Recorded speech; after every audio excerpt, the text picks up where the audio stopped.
he definitely did everything in cash, so whatever. But it was a good learning experience, and I realized that night, like, it changed my life. I realized that I didn't want to go grind for money. The way I had my whole life up to that point, every dollar I'd ever earned was very, hard earned. And I had earned 2 or 3 weeks worth of pay just in one night of watching TV. So the big question is this: how do most agents who don't have access to the secrets that the top agents in our industry hoard to themselves grow and prosper in today's real estate environment? That's the question. And this video podcast is the answer. I'm Pat Hyben, and welcome to Real Estate Rockstars. Hey, what's going on, Real Estate Rockstar Nation? It's Matt O'Neill. Today's guest, Eric Bowlin, takes you through his journey from being down to his last $200 and not being able to pay groceries, and then how he bought his first passive income producing property as a real estate agent that paid him more in monthly rent than he was earning grinding it out in his job as a real estate agent. In just 10 years' time, Eric took that first passive income property and turned it into 480 units, so that now he has the freedom to live part-time in Puerto Rico with his family, part-time in Texas where he wants his kids to go to school, and take 2-month-long vacations to Asia and basically live the life that he wants to live when he wants to live on his terms. Tune in today to learn how you can do the same thing for your life.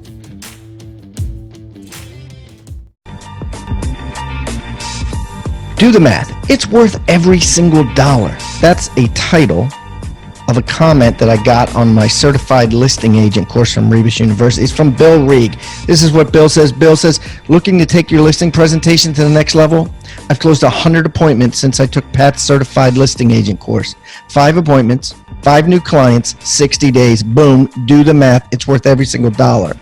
Thanks, Bill. But listen, guys, I am offering this to you if you haven't already taken it, because so many brokers and teams make their agents take it before they do a single listing appointment. But if you haven't taken it, you can go to rebusuniversity.com and get it now. Now, here's the thing. For 30 days, what I'm going to do is I'm going to give you that course. I'm going to give you the buyer agent course, which teaches you how to close every single serious buyer that calls on the phone or emails.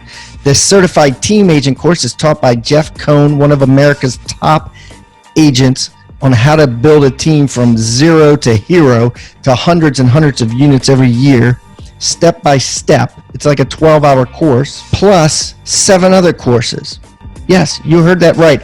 All for a measly $127 a month. If you were to go to Rebus University and buy these courses individually, it costs you over $10,000.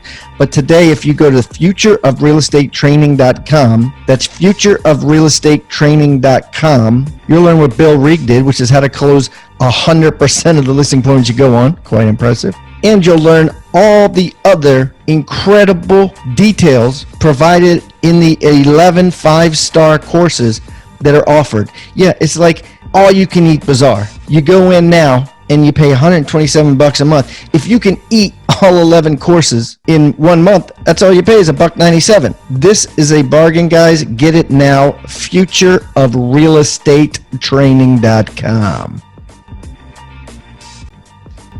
Hey, Real Estate Rockstars, this is Pat Hyben, and before we jump back into today's content, I want to tell you about an extraordinary offer from an extraordinary company.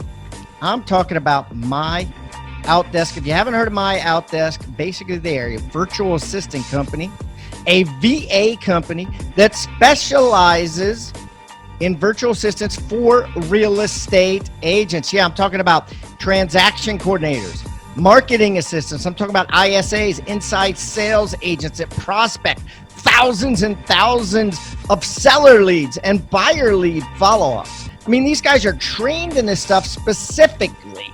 You're not using a company that doesn't know or understand real estate sales. 4 out of 5 of the top teams in the U.S. use My Outdesk for their virtual assistants. And because I know the owner, Daniel Ramsey, I've known him for over a decade, and I know how awesome and incredible This company is and how it saves agents thousands and thousands of dollars every single week and makes them thousands and thousands of more every single week. We're going to give you a $400 coupon off of your first month of a virtual assistant and give you a free book entitled Scaling Your Business with Virtual Professionals. So you can read it and look into it before you decide anything. It's called Scaling Your Business with Virtual Professionals. And you can get it real easy. All you got to do is text the word HIBAN, H-I-B-A-N, to 31996. That's H-I-B-A-N to 31996. And download your free book, Scaling Your Business with Virtual Professionals. And don't forget to mention also that you get a $400 discount, which will give you a coupon for that when you download the book. Thank you guys, and I hope you enjoy and make a ton of money using my Outdesk.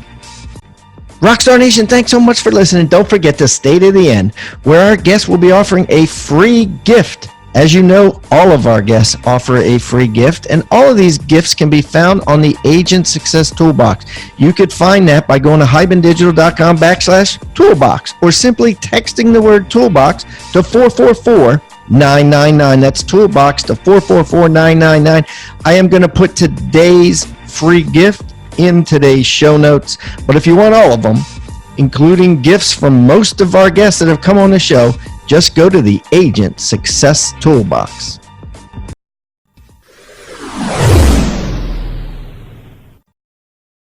What's up, Real Estate Rockstar Nation? This is Matt O'Neill, and today I've got the most exciting guest that you're going to hear. This is Eric Bowlin. Eric started out his career as a real estate agent and started to invest. Today, Eric owns over 480 units. He splits his time between living in Texas and living in Puerto Rico. And you are going to learn today how to invest in real estate and how to make that same dream come true. Eric, thanks for being on, man. Thanks so much for having me. Appreciate it. I'm excited. Yeah, man. So, hey, most people on this show are real estate agents, and they're working on making their real estate career work. And I think that all real estate agents want to be investors. Take me back. What was it like being a real estate agent for you? It was terrible. I hated it. I did it because I needed. Well, I did it for a lot of reasons. There's definitely a multifaceted part to being a real estate agent. One was just getting some side money to eat. Back then, it was when I started. It was down deep in the recession. When I became an agent, I think it was 2011, which was at the bottom of everything, and that. You had to eat, you had to pay the bills and things like that. So that's why I was a real estate agent. Also, because I was able to get timely access to deals that I didn't want to have to be waiting on a real estate agent to show me properties and things like that. So if I saw something, I could just get right into a property within the hour usually, because these were mostly vacant. Back then, they're all foreclosed. Nowadays things are a little different, but I could be right in the property same day, and it gave me an edge over my competition. Yeah, so in the beginning, you were a real estate agent. You were selling homes for people, right? I was trying to. I wasn't very good at it. Also, there wasn't a lot of activity back then. So getting a listing, there was a lot of people competing over a very small number of people who were buying or selling at the time. Remember, there was almost no activity going on back then. There was very few homes. Everything was for sale, but nothing was trading. Right? Yep. It's very different than now, where there's very small inventory and it goes very fast. So back then, being an agent was really challenging, and you really had to dig deep to try to get just a few listings. That I was mostly working with buyers because I was a newer agent. Yeah, but I did have a couple sells as well. So then, where did that vision of creating passive income come from? Did you always have that when you got into real estate? No, I got into real estate on accident, completely by accident. I was a full-time student. I was working on my PhD in economics. I had a part-time job as a TA. I was an Army National Guard. So I was just a bunch of part-time jobs, tons of student debt, like $60,000 or $70,000 in student debt. I was 23, 24 years old. And I was recently married at the time. And I said, I want to buy a home because that's what you're supposed to do. But of course, I couldn't qualify. Anybody listening to my story knows there's no way you're going to qualify for a loan. But When you buy a multifamily, like a 2, 3, or 4 unit, that extra rent gets added to your income. And so back then, I don't know if it's like that anymore, but back then they could make your debts disappear if you didn't have to pay them for a couple of years. So they were able to say, oh, your student loans are deferred, so we won't count those. You have this extra income from these other 2 units because I planned on buying a 3-family at that point. And then they suddenly were able to qualify me. You know, it is probably part of the reason why there was a mortgage crisis back then. But I was smart about it, unlike everybody else who bought property that shouldn't and they got foreclosed on. I actually used it, and I bought a 3-family and got into it. The plan was to sell it after this is 2009 when I bought my first house. Plan was to sell it in 2 or 3 years when I thought the economy would be good again. That didn't pan out. And my plan was to finish my PhD and become a professor. And then literally passive income came knocking at my door. I was sitting and watching TV one night, and one of my tenants was there to pay the rent. They knocked on the door. And I didn't live in a good neighborhood because I couldn't qualify for very much. I lived in a pretty crappy area. Sure. And it was weird to get a knock on your door at that time of night because people don't go out at night there because it was dangerous. And the guy paid me the rent. He paid me in cash because he was a drug dealer. And I put the money down on the table, and I'm like, wow, that was the easiest money I've ever earned. And maybe not as easy as the way he earned it. Yeah, well, he definitely did everything in cash, so whatever. But it was a good learning experience, and I realized that night, like, it changed my life. I realized that I didn't want to go grind for money. The way I had my whole life up to that point, every dollar I'd ever earned was very, hard earned. And I had earned 2 or 3 weeks worth of pay just in one night of watching TV. And so I'm like, this is what I'm doing for the rest of my life. Yeah, and I think that's why I was so excited to have you on the podcast today. Is everyone listening should have the same goal of investing in passive income producing properties the way that you've done. And I want to dive more into like what the next move was. So you had this first triplex, you saw that, wow, people will pay me while I watch TV. How did you then start to acquire more and start to do this more? Right. So shortly after that, I got a notice that I was going to Afghanistan. So I had to kind of put everything on pause my whole life. I'm like, I'm going to do real estate. I'm going to do my PhD, everything. And then I'm like, all right, pause life. Take your stuff out of life for a year. And during that year, I just did a lot of reading. I must have read 100 books, and it was all different types of businesses you can run, how you can do like everything. And I probably read 40 or 50 real estate books during that year, which was really important because I'm the kind of person, once I get my mind set on something, I'm going to dive into it. It forced me to kind of pause and learn for a while, even though it was like, it's really difficult to put your life on pause like that.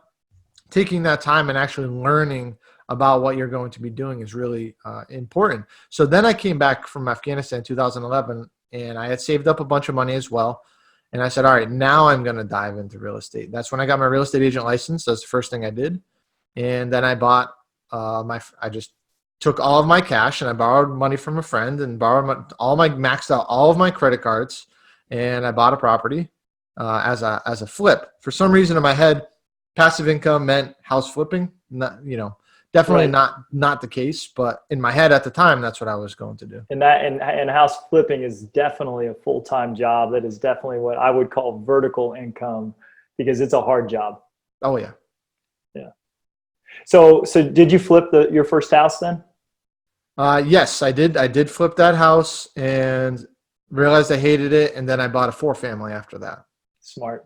Yeah. How did that one go? So that 4-family is one of my better deals that I bought. So they were trying to sell it for like $160,000. I offered $65,000, and they countered at $75,000, and I took it.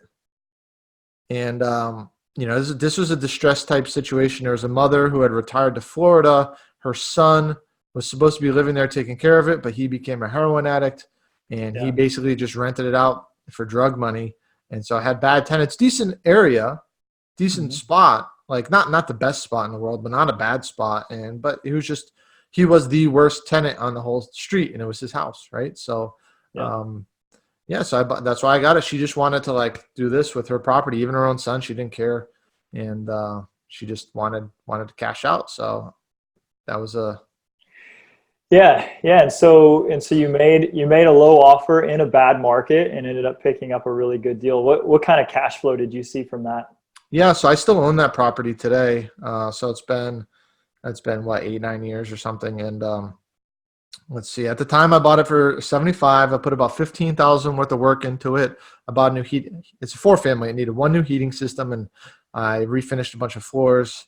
And that was pulling it that appraised out at like 170. So I refinanced it about 4 or 5 months later for I got like 130,000.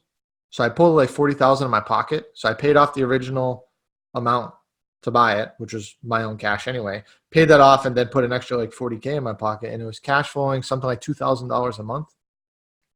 Wow. You were making 2,000 a month on your second investment.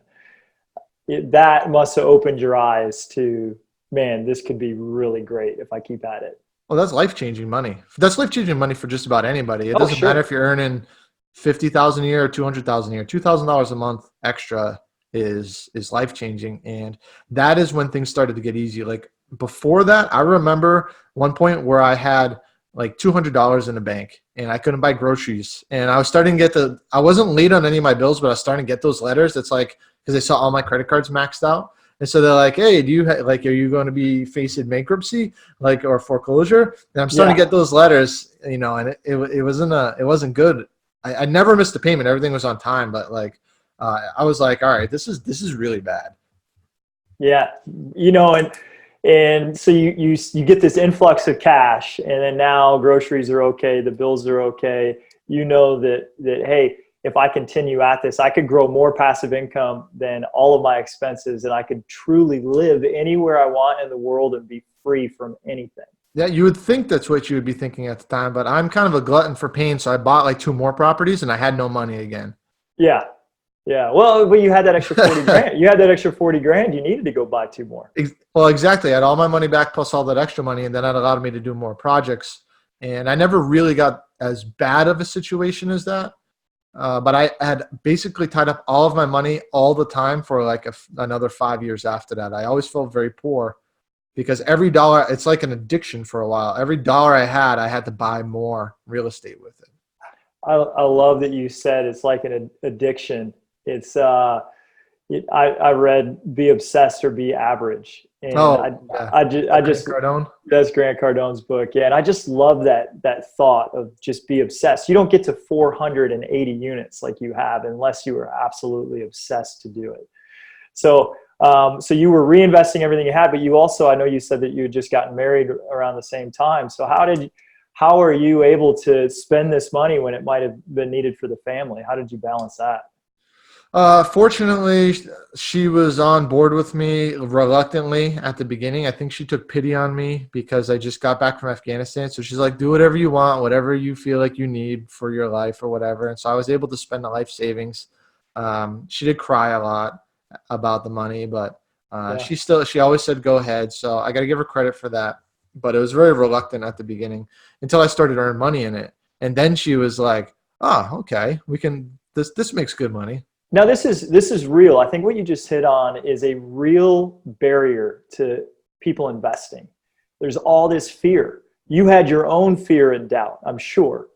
And then you've got the person you love the most, your wife, and she's crying about the fear of what if you lose all the money that we have. And you still persevered through it. I think that's going to be something that could be a roadblock for a lot of people, is not being able to push through that fear. What was it that allowed you to continue forward, even though it was creating more hardships in your family life? Fortunately, she was on board enough to just go with it.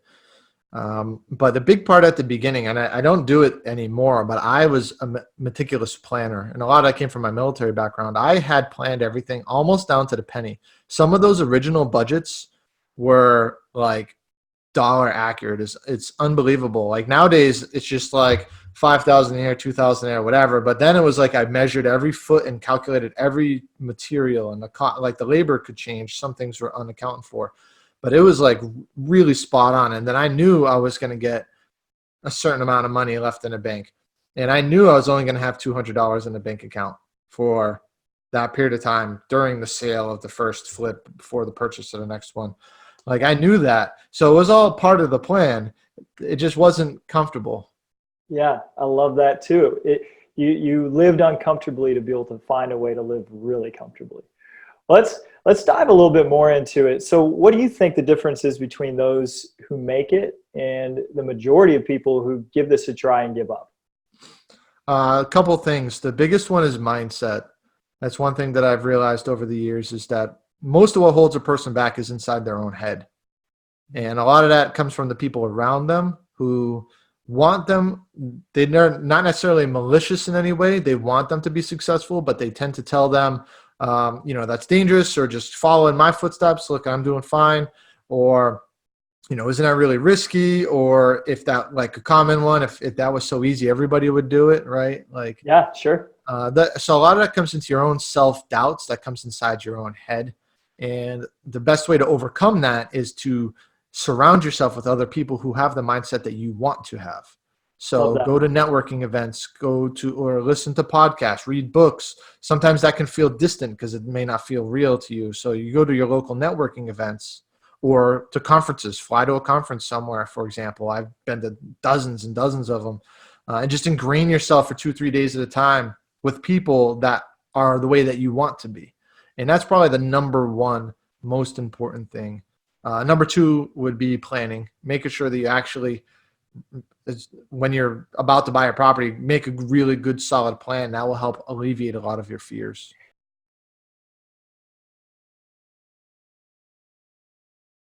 Tribeofmillionaires.com. Guys, write that down. Rockstar Nation got a free special offer for you. Now, I've just written a book, and it's just been published. Co-authored it with David Osborne, who's been on this show multiple times. If you don't know David, he is one of the top execs at Keller Williams Real Estate, was personally mentored for the last 2 decades by Gary Keller himself, and he's in all kinds of businesses. His bio and explanation and everything is in this book. But anyways, David and I got together. We decided to write a book. We called it Tribe of Millionaires. And I guarantee you it's going to change your life. To find out more, just go to tribeofmillionaires.com. We're going to give it to you absolutely free. Only thing we ask in return is, of course, number one, you pay the shipping. Not a big deal. But number two, that you go on Amazon and write us a review. We're really looking to get an incredible amount of reviews. And because of that, we're giving this book away for free. Go to tribeofmillionaires.com today. Hey, real estate agents and rock stars. If you're getting value out of the content in this episode, make sure you like the video and subscribe to this channel. Also, click the little bell icon to be notified about upcoming episodes. And I would also love it if you left a comment and shared the most impactful tips and tactics you've learned from the knowledge shared in this episode, or even maybe make a suggestion requesting a topic of what you'd like to learn in future episodes.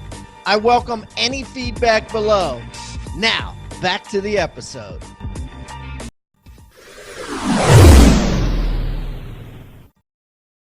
Yeah, and so probably a lot of people listening say, I wouldn't even know what to plan.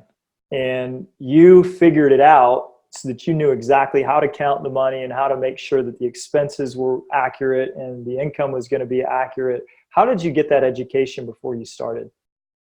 I read a lot of books. That was helpful, but I just kind of jumped into it.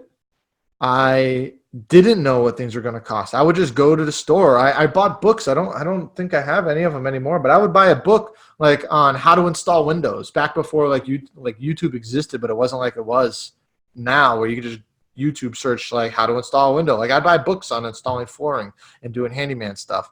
And I'm like, oh, okay, so that's what you got to do. And I didn't think to do that until I needed to install a window. And I'm like, oh, that window's broken. What am I going to do? So I bought a book on it.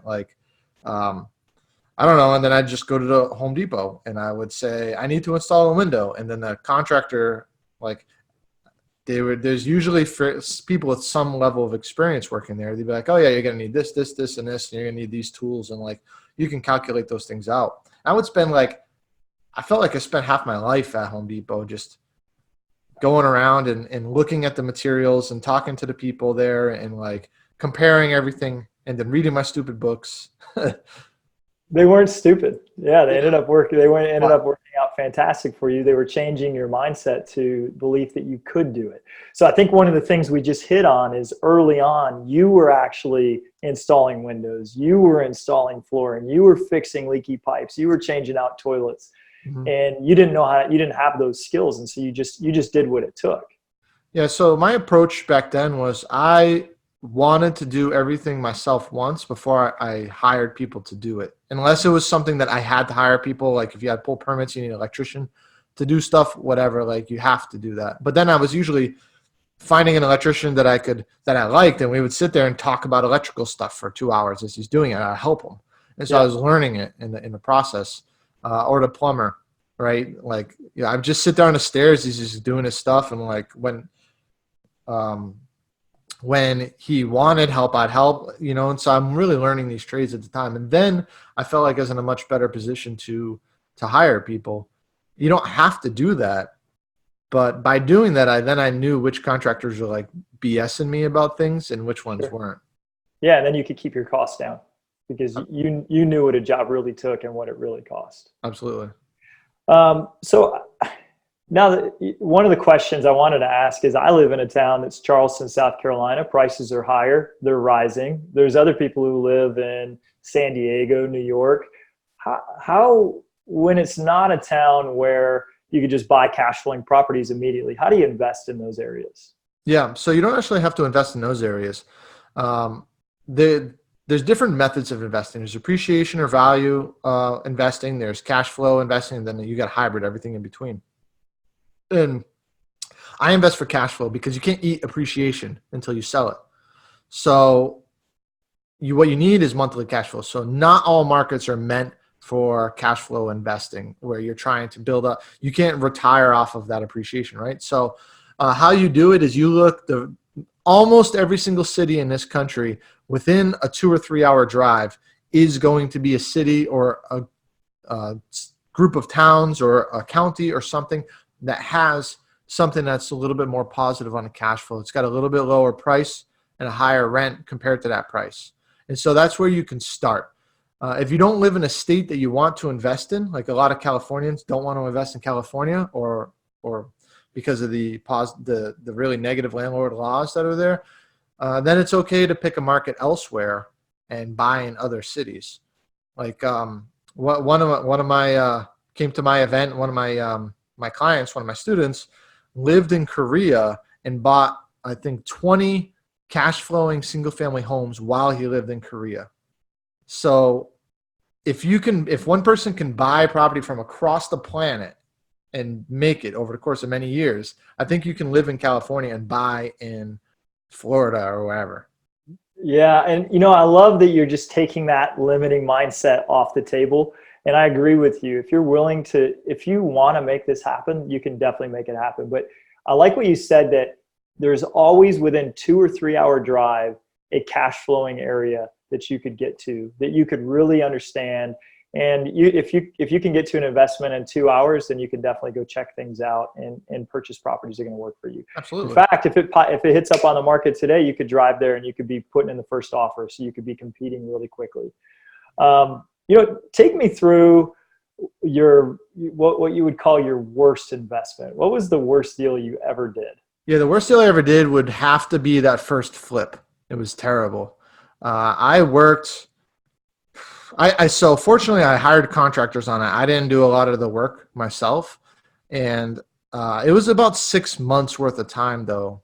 And I ended up making like $1,000 or something, like basically zero, right? For 6 months worth of your time, I'm like making like 20 cents an hour or something stupid. And so that was definitely my worst deal. Learned a lot. And definitely must say that if you can earn money and still learn a lot, then you're doing it's better than college at that point, right?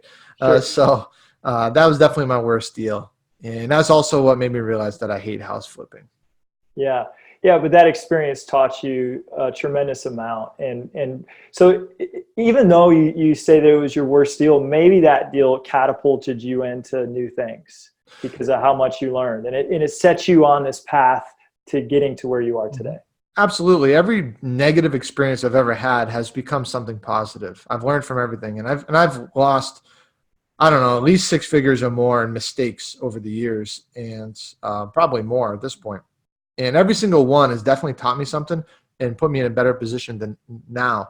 If that had been a great experience, maybe I'd still be house flipping right now and still be working working my butt off every day to make $20,000, $30,000 a house or something, rather than earning $20,000, $30,000 a house and not working. Like, Yeah, just from purchasing the right property. right. Yeah, exactly. So let's get into that. So we've got all these real estate agents. They've got access to all these deals. Their deals are flying off their desk, and they probably aren't even recognizing them. Can you tell me what would be, if somebody's getting started in investing, how do they identify what is a good deal that's going to work? What tools would you recommend?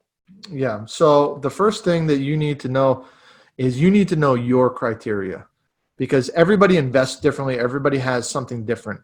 And so what you might think is a good deal might be different than what I think is a good deal. And if you don't identify that up front, I could put that right in front of you right now and you wouldn't even recognize that it's a good deal for you. Yeah. So you need to identify that. Now, how do you identify that is more of a personal question. How involved do you want to be? What class of property, like class A, B, C, or D? Without going into too much detail, that's like good, middle class, and bad, like if you want to go down that. So if you want to specialize in like low income Section 8 type D class housing where you can make a lot more money, but you got to be very patient for having your stuff broken and problem tenants, but you want to earn more money, then do it. If maybe you're a white collar type professional and you want to be very hands off because you work 70 hours a week as an engineer or something, you probably need to go toward the higher end properties that are going to be much more headache free. So you got to identify that, the age of your property, what neighborhoods you want to be in, what cities or towns you want to be in, what type of property. Like, are you looking for single family, 2-family, 4-family, 10 and up? I mean, what are you looking for? And then think about yourself as a real estate agent. If you're a real estate agent, you want your clients or potential clients coming to you and saying, I want a 4-family built between 1970 and 1992, or 1978 and 1995 or whatever. It needs to be 3 or 4 family only, 2 to 3 bed. Like, if they come to you with this list of criteria, you'd be like, all right, that's very specific, but I know I'm not wasting my time showing you 25 other properties that aren't what you really want. Yep. And so you hone in on that criteria, and as detailed as you want it to be, as it makes you comfortable, and then know what types of, like, do you want to add value to it? Do you want a fixer upper? Do you want something that's working right? Then you figure out what type of returns can I get given these criteria. And so, the returns are much lower on high-end good properties than they are on like beat up properties that need a lot of work. That's just a fact. Right. So if you want to earn 30% or more on your money, you're going to the bottom, like you're feeding off the bottom, right? If you're okay earning 6 or 7 or 8%, you can go to the top end, right? Yeah, so let's break that down maybe for people who don't 1,000% understand. Sure. So 30% return on your money, you're talking about cash on cash return, right? Yeah. So there's obviously a lot of different ways to calculate your return, but generally in real estate market, we're talking cash on cash return, which is your total cash yearly return versus the amount of cash you outlay. So it could be $1 million property. If you only put $100,000, we're comparing our return based on that. And you do have your overall ROI. So you might calculate that over a 5 or 7 year hold where, you're calculating some appreciation. And then there's a variety of other more complicated ways that are really not necessary for your basic residential. Yeah. So and just to keep things simple, those are the two things that we would look at: cash on cash return, and then overall return on income, overall ROI. Absolutely. So you had mentioned, hey, if I go to the projects, if I go to an area that is pretty troubled, that maybe I wouldn't want to drive through at night personally, just because crime rate is high, I could potentially get a cash on cash return in that 20% to 30%. Yes, you could. But if I want to go to the highest end, A-class, newer properties in the best areas of town, maybe a 6% cash on cash return. Nowadays it's a lot less than that. But maybe it's only 2 or 3%, and then it could be in between. So yeah, what's the target I've always looked at is if you can get a 12% cash on cash return, you're going to double your money every 5 years. And so that's a good target for people who are listening. How could they easily calculate cash on cash return if that's not something that they're really familiar with? Yeah, cash on cash return is just your total return every year divided by the total cash you put out on a property. So if I buy a $500,000 property and I put $100,000 down, and let's assume no closing costs or repairs or anything, just Just 100 $100K out of grand in pocket. it. Yep. And I make $10,000 and it cash flows after paying my mortgage, after paying all my bills, my insurance, my taxes, all my maintenance, all my, whatever. And so you get your total income and then subtract out all those other expenses. And let's say you earn 10,000 for the year, cash right? in the bank at the end of the year. Then that's a 10%. 10,000 divided by 100,000 is a 10% cash on cash return. Now, obviously that's not the full picture because some of your mortgage payment goes to principal. So you pay down your principal. Yeah. You might get some appreciation on the property. Maybe over time, you definitely will at some point in time. Maybe not this year, but if we look at a 10 or 20-year time frame, you're going to have appreciation. Well, that's the hope, right? But not all markets appreciate. Some markets depreciate. So we have to be realistic because real estate is very local. If you look at the United States as a whole, yes, that's true. But if you bought into Detroit 20 years ago, you didn't see that. True. So it depends on, you got to be careful. Not necessarily careful, but you only want to invest in places that you believe have long-term potential. But yeah, so let's just assume that you're getting some sort of appreciation. Appreciation, your principal pay down on your mortgage, your tax benefits that you're getting. There's a number of other benefits that you receive in real estate. Now would all be calculated toward your overall return on your overall return on investment. So that's why we look at both. Though cash on cash is like a right here, right now. And then your ROI is kind of like, what can I expect over like a 5-year hold or something like that? Yeah, it's beautiful. Thank you for taking time to break that down. So if a real estate agent takes their money and puts it in mutual funds, and those mutual funds return 6% a year on average, wouldn't it make more sense to put it in a 10% cash on cash return property that then also is paying down mortgage and also may have some appreciation because you could earn a lot more than that mutual fund? Well, absolutely. In fact, it would make sense to buy a property that earned way less than 10% if you want to compare it to a mutual fund. So if a mutual fund is, say, just use your example, 6% per year on average. So yeah, 1 year is a 12%, another year is negative 12%, whatever. But let's just say on average 6%. And I think the S&P 500 average is 7%, so we're not far off. I would buy a property that earns less than 6% because it's still a better investment because you got the appreciation, you have the principal pay down, your tenants are paying your mortgage for you, right? And so every year you pay down your mortgage 10 grand, 20 grand. That's profit. That's real, true money. Someday when you sell it, you get that. Your tax benefits, you don't get any tax benefit. You get taxed on your earnings in mutual fund. I pay no taxes. Like I haven't paid taxes on real estate ever. Like usually I get money back from the government and I earn a lot of money and the government. And that's depreciation, I think. And that's the magic pill to buying investment property that most people don't fully understand is you can depreciate those properties and any gains you have, you're actually depreciating out those gains so that you don't earn money. And you only get taxed on it when you sell. And then there's ways to defer it or offset that when you do sell. So you don't have to pay very much or any taxes at all. That's probably outside of the topic for today, but point is that 6%, whatever percent in a mutual fund is worth like way less than the same percent in real estate because of all the other benefits you don't get. So what I want to talk about now is your lifestyle today. So you started this journey in 2009. Here we are. It's 2020.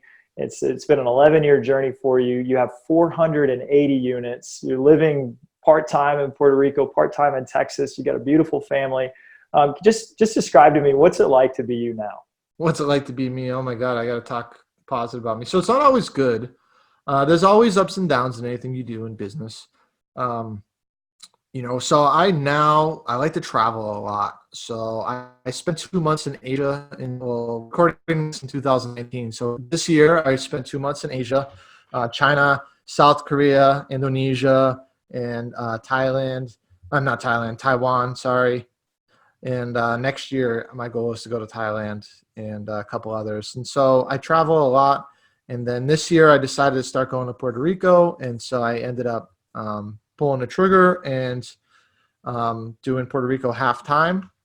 And so that's tax benefits because now I have other businesses other than real estate that do tax. I have online business, coaching, events, things like that, and those all get taxed like normal. So Puerto Rico is a tax haven, so I can live in the beautiful, gorgeous beaches, like in, I don't know, one of the best places on earth I've ever been, I think, like in the nice areas. Obviously, it's got bad areas, but then I got a beautiful home where my kids go to school in Texas, in one of the best cities in America, basically.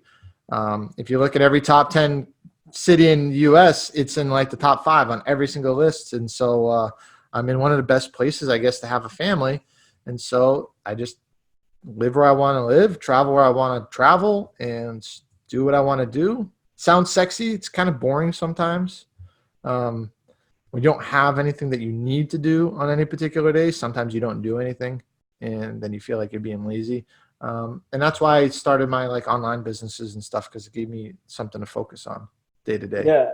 Yeah. And I think a lot of real estate agents who have to show up today, have to prospect, have to get new listings, have to get buyers just to pay the bills, may trade places with you in a heartbeat and say, oh man, I don't think it would be so bad not having to show up to work and just traveling to Asia for 2 weeks. Oh, 2 months, not 2 months. Yeah. I look at the memes on like Instagram and stuff like that, and I see like a real estate agent's Christmas calendar, and it's like work every day to get like a quarter of a day off for Christmas, and then like work, and then I get like an hour off for New Year's, and I'm like, yeah, I just can't imagine my life like that anymore. I used to be like that. Yeah. Like I don't need to. I can just, it's nice being able to just do whatever you want. And so I think that should be everybody's goal, that you can work like that if you want to, if you enjoy it, but you don't have to work. That's what the financial independence, that's what the passive income gets you. And that's why I really wanted to spend a lot of time on when you started. And I think we built a really good picture of how you got in, what the struggle was like, the 6-month flip that you only earned $1,000, you're making 20 cents an hour on that property. So we've got a real estate agent that's listening to this show that is grinding, what's your advice to make that first step into investing in passive income properties? Yeah. So the first thing is to surround yourself with other people who are doing what you want to do. That's the number one thing, is to get out there and realize that it is possible. This isn't like my story. It's a good story. It's really interesting and the crazy stuff that I've done in my life. But there are a lot of people who are out there making their money in real estate in passive income. Like just go to Puerto Rico. There's a lot of retired people down there because it's a tax haven. Like, and everybody's got their start in like some crazy story like that. There's a lot of people like that. And so it's not, you'll see that and you'll be like, that's real. And so when you have your friends and family who are like, you can't do that. You're like, well, actually that guy did it. That girl did it. That guy did it. That girl did it. And I know 20 people that I just talked to who all did it. So it's not just this one guy that I saw on TV or on the internet or on a podcast. Like, there's a real people who live near me that I go and I can have coffee with, or I can have lunch with. These are real people doing it right now. That's the number one thing that person. And so that would be maybe local RE real estate investment groups. There's tons of them. Just go like on meetup.com. There's a great place for anybody who doesn't do networking. Meetup is good. Eventbrite is another good place. And then you got they're called RIAs, REIAs, but those are kind of salesy. So I don't always recommend them. There's some good ones, but a lot of them are very salesy. And you just want to find any group that's open to like connecting people. Yeah. So you start hanging around these people who are doing the deals that you want to do. You start to see that it's possible, and then hanging around them, they start to bring deals to you too. Yeah, right? They might, or you just might see opportunities that you didn't realize were opportunities before because your mind is open to these being. So that property that you saw on the MLS, you're like, oh, who would want to buy that? And you look at it, you're like, oh, I know who would want to buy that. You're like, I want to buy that. I want to buy that. Yeah, I was thinking of that fourplex you bought for $75,000 with the drug addict owner who was just collecting money and was the worst guy on the whole block. And I was thinking there was a lot of people on this podcast who would say, I wouldn't do that. You know, I wouldn't go in and clean that up. I'd have to inherit those tenants. Oh yeah. That's where you make your money. And then all of a sudden, if they did do it, if they did see it as a massive opportunity, there's $2,000 a month in passive income that came along with that deal. Absolutely. And, that was a long time ago. And so even just recently, just last year, I bought a 5-family for $100,000. And I mean, it's worth, now that's rehabbed, like $400,000 or something right now. I don't know. I forget what the appraisal was, but it's, or maybe more. Point is, these opportunities still exist, and they do exist on the MLS. They're more rare on the MLS than they used to be, but they're out there if you look for it. And so you might say, who wants to buy that property? And you're right. At that price, maybe somebody won't want to buy that, but that doesn't mean you can't make a low offer. People still do accept low offers today in this crazy market. Sure. So people still have problems. The reason that low offer was accepted was not just the time and history that she bought it, but it was also because she was dealing with some personal stuff with her son and a property that she was an absentee owner on and didn't want to deal with anymore. That same situation exists today in just about every town. That there is somebody who doesn't want to deal with a property that's causing them headaches, and they will take less than what they're asking. I just sold the property and I didn't take the highest offer. I didn't take the highest offer by like $40,000. And it was because I took the one that I knew was going to close versus the one that was going to drag me out 6 more weeks and wasn't going to close. And I sold something for, I forget what the price, like $215 versus my highest, or $220 maybe. My highest offer was like $260 on it. Like it was like $50,000 over asking. And I didn't take it. I went with the more reasonable, more reasonable one. But the one I knew was going to close on it. Yeah. And so you valued that over whatever the highest number was. And there are other sellers who are just like you. Absolutely. Man, this has been so great. And I know you actually coach people and help them do this yourself. You've got an event coming up this March. Talk a little bit about what you do and how you can help people do what you've done. Yeah, absolutely. So the event coming up, it's 10X My Portfolio event. So go to the number 10xmyportfolio.com to check it out. And it's a really no BS, hands-on real estate investing. I like to call it a workshop. It's not all workshop, but it's covers all the main points that you need. People did go to that event, and they literally said, like, I had no idea how to get started, what I need to do, and now I feel like my eyes are open and the path is clear. That's one of my testimonials. Came from it. One guy, his life changed so much at the event, he actually broke down crying. I don't know, it's crazy, but he's like the whole world is open to him now. And so this was like life-changing for the people who went. And so highly recommend it if you're interested in real estate investing. It's in the Boston area, March 14 and 15, 10xmyportfolio.com if you want to get tickets. And I had people come from California, from Alabama, Colorado. It was definitely worth it. I was a little nervous. I ran my first event last year, and I wanted to make sure I provided the value for people flying across the country, getting a hotel and everything. And I definitely feel like I was able to, I definitely gave that value. I know it's there. And so, and I would love to, it's great for real estate agents who want to become real estate investors because they're already kind of professionals. They'll understand a lot more. They'll understand it on a much deeper level than the brand new person who's never touched real estate in their life. But it's good for them too. But definitely a real estate agent get a lot of value out of that. Yeah, that's great. And a benefit too is a real estate agent is going to know how to talk to their investors a lot better after they get out of that event. That's a really good point. And even think about that. There's a real estate investor that I know, his name's Bob Helms. They call him the godfather of real estate. And he was a real estate agent, and he focused on investors, being an agent for real estate investors. He's actually the father of Robert Helms, who has the Real Estate Guys radio show, and believes every real estate agent needs to focus on getting investors as their clients. They're the best clients, he says. Yeah, they're repeat buyers and sellers. Exactly. And it kind of like passive income from actually doing your job as a real estate agent too. You don't need to be grinding for more and more clients all the time. You need to buy your own real estate, but then you can just have a small handful of investors who buy regularly, and they're the ones who provide your living. Yeah, that's great. And then I know you have a real estate blog as well where you're writing about this stuff. Tell us a little bit about that. Yeah, so I started that a month after I quote unquote retired in 2015, 2016, January 2016. I retired. That's when I quit everything and stopped being an agent, stopped being a contractor and doing all that stuff. And then I got bored, so I started my blog. It's called idealrei.com, and tons of information. Just lay it all out for everybody. And so if you want to check that out, you can subscribe to the newsletter. And if you want to reach out to me, if you subscribe to the newsletter, you'll get an auto email from me, like just says welcome, whatever. You can reply directly to that goes straight to my inbox. And I try to reply to every email that I get. I don't always get to all of them, but I try to reply to everybody. Eric, man, thank you for coming on the show today. Thank you for opening up a lot of people's eyes, including my own, about what you can do to become a passive income owner rather than toiling away at your real estate job. Really appreciate you, man. Hey, thanks so much for having me. It's been a lot of fun. All right. See you later, man.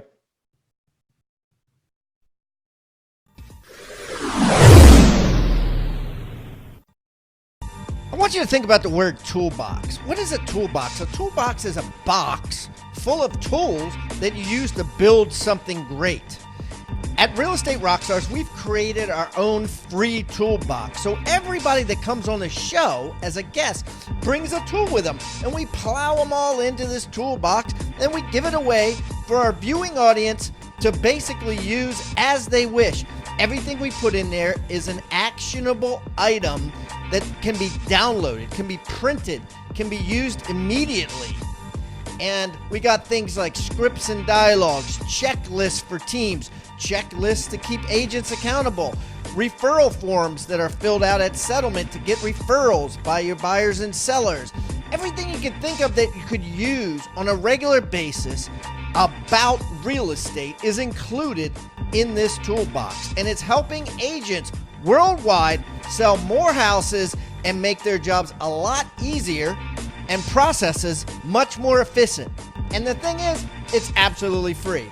All you got to do is go to hibandigital.com/toolbox or text the word toolbox to 444-999. That's toolbox 444-999.